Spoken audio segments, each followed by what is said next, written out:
Acompáñeme, señor director, porque ya tengo el inmenso placer de recibir en nuestra humilde morada al genial periodista Alejandro Apo. Alejandro, ¿cómo estás? Buenas noches. Muy bien, te agradezco lo que decís, pero me hubiera gustado que siguieras con estos relatos fabulosos. Adelante tuyo de ninguna manera, siendo un eximio contador de cuentos como lo sos. Sí, y disfruto mucho como espectador y como oyente. Yo primero cuando hablo de radio o hablo de la tele, soy un hombre de radio naturalmente, siempre digo la primera palabra que digo es oyente. Yo o telespectador. Y veo lo que veo y escucho lo que escucho y elijo. Y por suerte se puede encontrar un relato que tenga que ver con aquellos fabulosos relatos de la antigüedad y que se pueden aplicar. Cuando vos reivindicás a Dédalo, le mostrás a mucha gente que desde la literatura, lo fantástico, la imaginación, vos podés llegar a conclusiones que tienen que ver con el diario vivir. Porque es cierto que es una lucha. Sí, primero te quiero agradecer que estés de vuelta porque la verdad es que... Me da placer. No, el placer es mío. Segundo, te quiero agradecer porque vos a esta hora, son las 11 y 10, 12 minutos, vos tenés un programa de radio habitualmente todos los días, durante la semana, que se llama Donde Quiera que Estés, que va por AM750. Y ahí contás historias, la verdad que es un programa muy entretenido, pero hoy estás acá y estás allá al mismo tiempo. Sí, porque grabé. Cuando me llamó Bernarda, me llamó tu gente, enseguida le dije, sí, estoy con Julián con mucho gusto, pero llegamos los dos a la conclusión de que estábamos en el mismo horario. Estamos en el mismo horario. De 11 a 12. Así que hoy, un poquito más temprano, grabé con un cuento de Borges que te conté que me pareció impresionante, que me había olvidado. ¿Qué cuento es? Es La memoria de Shakespeare. Es un diálogo de Borges con Borges más viejo. O sea, el Borges más joven, le dicen que ya firmó a alguien que está en la pieza 19 y que es Borges. Y acaba de firmar. Alguien que llega a un hotel. Sí, y llegó antes que él. Y él sube las escaleras y se encuentra con Borges viejo, que le dice me voy a suicidar. Y le empieza a contar las cosas. Pero, ¿cómo? Todo lo que hicimos, lo que escribimos, todo lo que investigamos, ¿por qué? Hay manera... Y va contando esa relación con el tiempo, porque el hombre es un espejo que adelanta. Claro. Y le va diciendo a Borges, ya está. No, yo tengo que hacer el trayecto. Es un muy buen cuento, me había olvidado del cuento y hoy lo leí de comienzo. Nosotros le damos mucha importancia al primer cuento. Busco clásicos, busco también grandes cuentos de fútbol, los entremezclo. Pero en general me refiero a Borges, a Cortázar, a Bradbury, a Abelardo Castillo, a Sacchi. Y la verdad que mucha gente encuentra en esas historias imaginadas, algunas realistas, que se emparentan mucho con las historias que vivimos. La literatura nunca está, desde el humanismo, tan alejado del diario vivir. Uno dice, me contaste una historia. Y después cuando uno empieza hacer una proporción, digamos, comparativa, empieza a decir, pero acá hay una cosa que pasa en la realidad, y eso es lo que haces, por eso te va como te va, y por eso da gusto estar en tu programa, porque es una manera de... Yo cuando me dicen, cuando me ponen futbolero, lo que le digo en serio, le digo, nosotros también nos involucramos en la cultura popular, y admiramos a los militantes, y no sabemos quiénes son los contestatarios, y discutimos todo, y tratamos de pensar todos los días, como dice Víctor Hugo, trabajar de ciudadanos y pensar en cosas para que no nos engañen y no nos digan, qué sé yo, para hacer una referencia pequeña y no volver, que los que endeudaron nos den la clase para ver cómo lo pagamos ahora la deuda, que ellos hicieron. Y nos damos cuenta, muchachos, se nota mucho. Mucha gente no.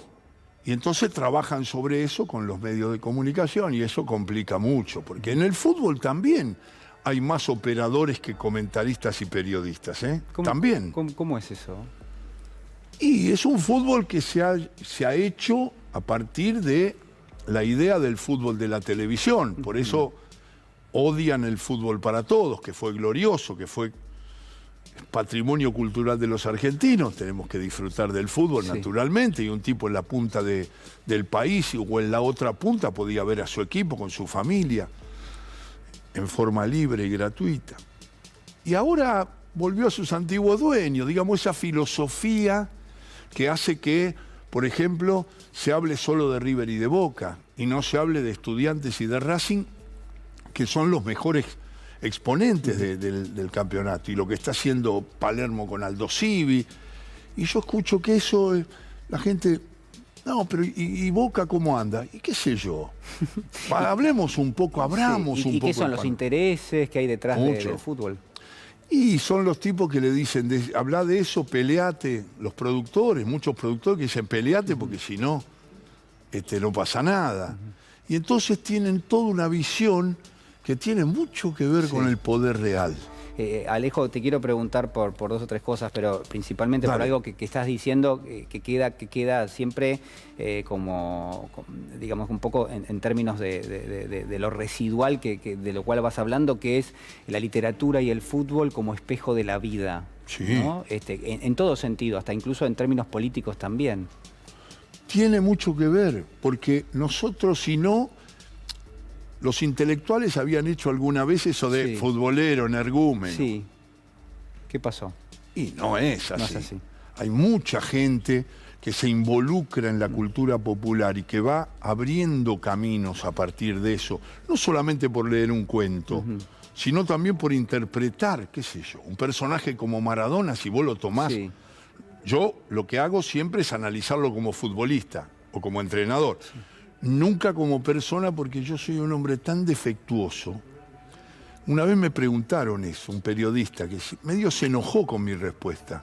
Yo le dije, yo no lo juzgo a Diego, porque yo soy un hombre lleno de debilidades y defectos. Entonces no tengo autoridad para juzgar a un hombre, ¿no?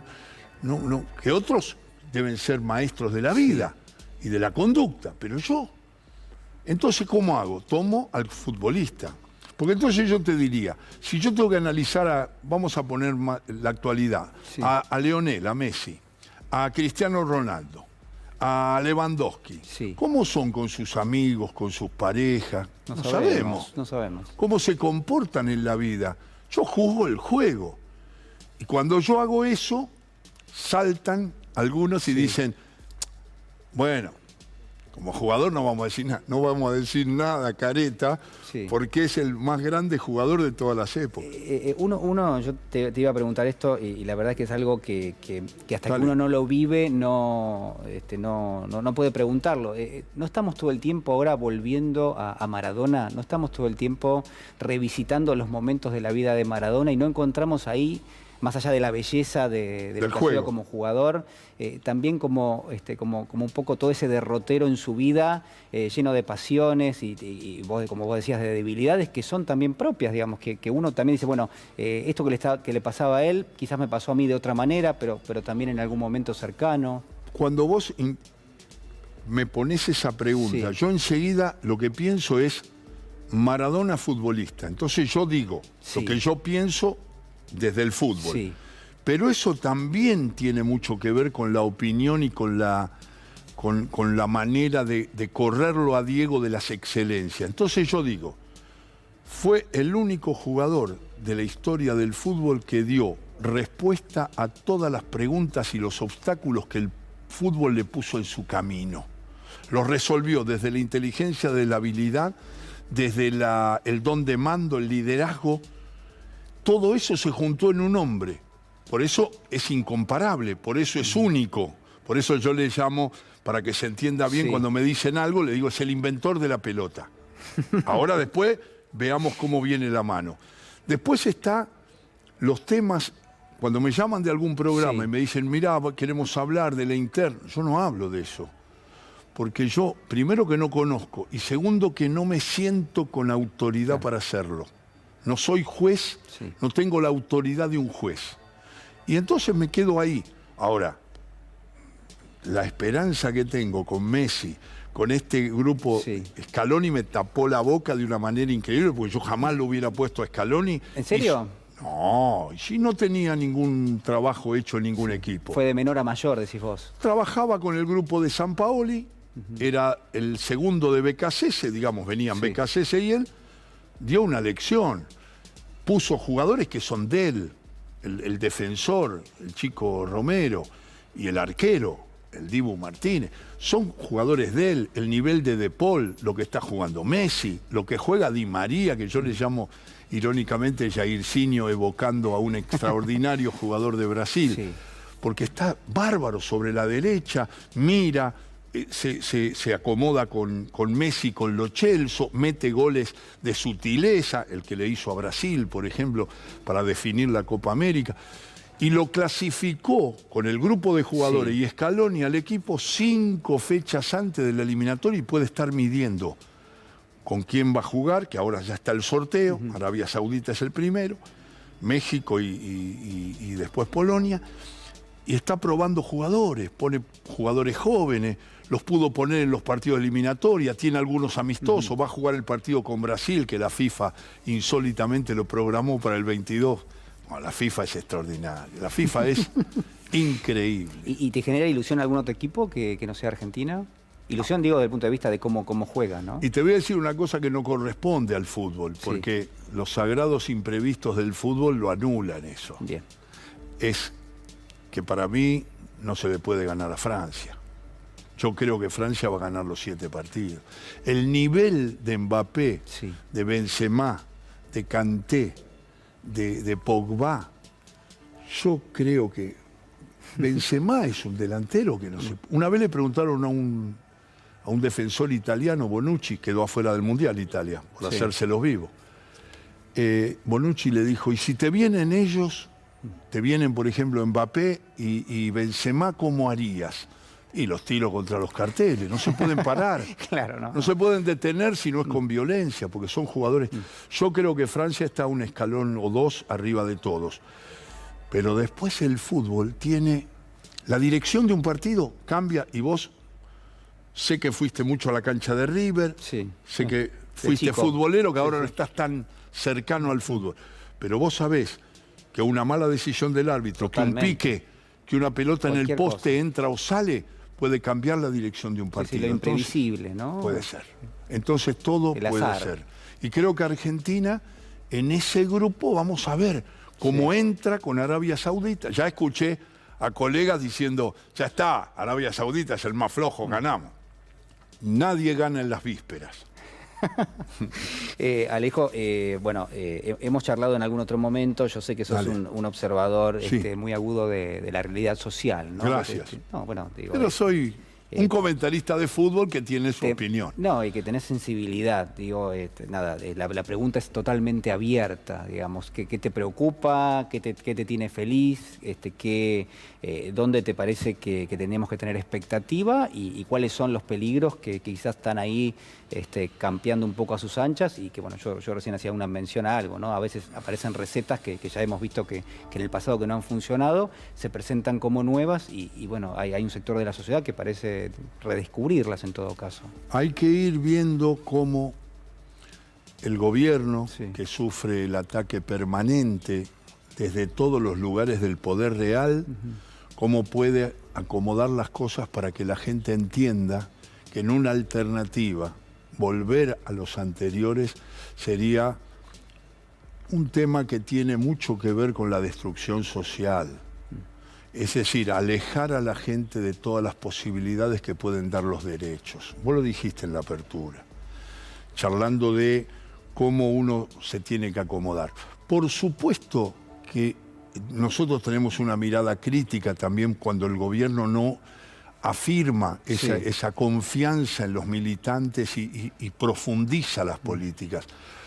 Porque siempre pienso que si vos sos bueno con los malos, si vos sos comprensivo con los malos, terminás siendo muy malo con los buenos.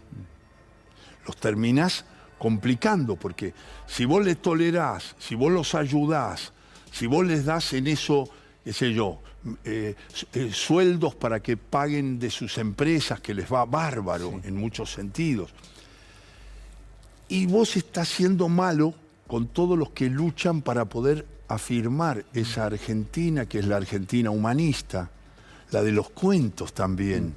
Lo de los cuentos que tiene que ver con las historias vistas ya. Sí. De la gente de verdad. De la gente que ha pasado lo que ha pasado y ha recuperado ciertos lugares y que ahora los puede perder.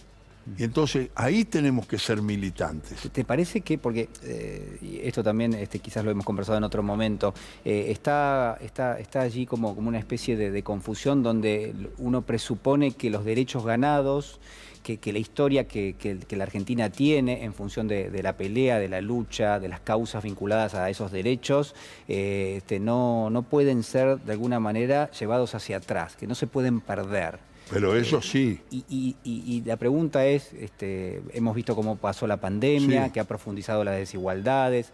La guerra en Ucrania ahora propone también un mundo donde Sí. lo básico es mucho más caro que antes, donde hay que trabajar más para conseguirlo. Digo, ¿eso te preocupa? Pensá que la oposición desconoce la pandemia.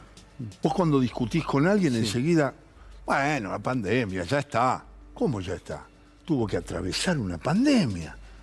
Era un desastre, después del lío que había dejado el gobierno anterior. Entonces son visiones que van tratando de transmitirles a la gente a partir de los medios hegemónicos. Por eso uno se instala en muchas diferencias que se tienen con los conductores de aquí, pero que el objetivo, la llegada, la sensación, la definición es siempre la misma. Es procurar que se proteja mucho más a la gente que a los empresarios, que lo único que hacen es remarcar y asegurarse la ganancia. Y eso, la verdad, que es una actitud de una gran crueldad en el momento que se está pasando. Porque yo tengo las ventajas de ser quien soy, de haber construido o vos, de trabajar en un medio. Sí. Y yo veo la gente desprotegida en eso, en la casa, armado, y viene un tipo, la carne arriba, arriba, arriba. Paren un poco de la ambición. Pero lo estoy diciendo no desde el punto de vista técnico-político, como podés hacer vos en un análisis, porque tenés la autoridad para hacerlo.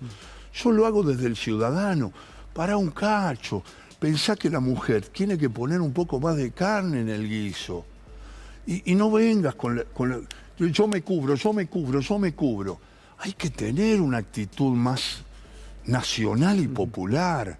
Pero bueno, los empresarios han demostrado ser muy fríos. Y qué sé yo espero que las medidas puedan controlar ese tema de los precios, que es impresionante, y que la gente pueda encontrar un camino más tranquilo. Y espero que lo haga con esta gente que sabe que en la lucha final hay que apoyar y hay que ayudar a la gente que menos puede, porque es la que tiene menos recursos, y si la situación es tan grave, es cada vez más complejo. Por eso le pido, yo no sé, yo no tengo ningún peso en un empresario, pero yo digo, hay personas que ayudan, que proponen, hay algunas empresas que yo veo de nombre, de trayectoria, que yo veo que acompañan a la gente, que distribuyen, que ayudan. Es el momento de la ayuda. Cuando la gente habla del populismo y critican la política del populismo, ¿y qué vas a hacer? Guzmán les dijo en la cara, en el Congreso les dijo el ministro de Economía, ¿y qué querés? ¿Que no emita? ¿Y qué hago con toda esta gente? ¿La tiramos al río? Toda la gente que no llega. ¿Pero qué quieren? ¿Un país de cuánto? ¿De 44 millones de jugadores de polo?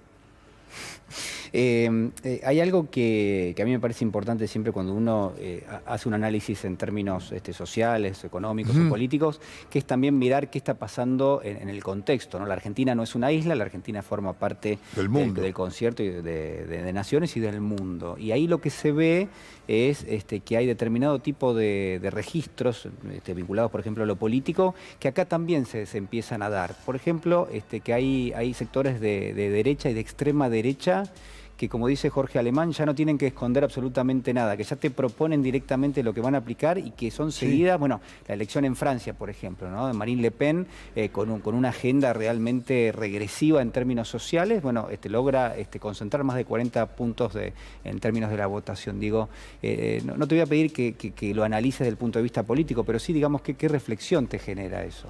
Macron parece Fidel Castro al lado de Le Pen. Es cierto, uno tiene como una sensación y encontrada. Y es un muchacho, ¿no?, de derecha, es un hombre de la derecha. Bueno, es un hombre promercado como mínimo. Que lo ha expresado naturalmente, pero en esta instancia. Sí.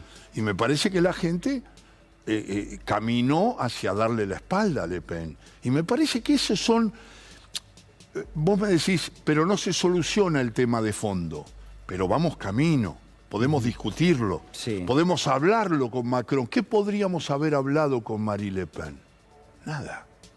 Es imponer lo que dice Jorge, que es un genio, ¿no? Y no hay una cuestión donde el malestar del cual estamos hablando, que obviamente no es excluyente de la Argentina, a pesar de que tenemos nuestra propia historia, ¿no?, y nuestra propia secuencia en los últimos años, que ha impactado en términos sociales, pero digo, ese malestar que generó también la pandemia en el mundo, que es producto, uno podría decir, de la desigualdad que genera el sistema económico, sí, que nos engloba a todos, digo que ese malestar hoy no está puesto en función de construir, por ejemplo, un colectivo que apoye políticas nacionales y populares, sino que está puesto en función de que, bueno, cada uno hace su propia historia y de alguna manera se desengancha un poco de esta cuestión, y al mismo tiempo que hay como una especie de estrategia donde el odio forma parte también de decir, bueno, conectar el malestar con el odio dirigido hacia, no sé, la clase política, por ejemplo.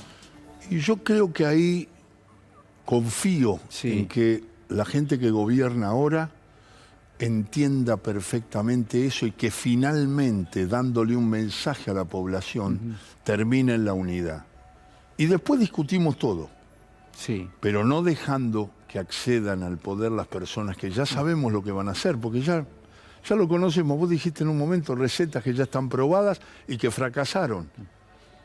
Y ellos lo quieren imponer, porque sí, ellos quieren atacar el populismo. Le voy a contar una cosita corta que tiene que ver con cómo mi papá me hizo peronista. Mi papá me dijo un día, Ale, andá y lee todo el antiperonismo.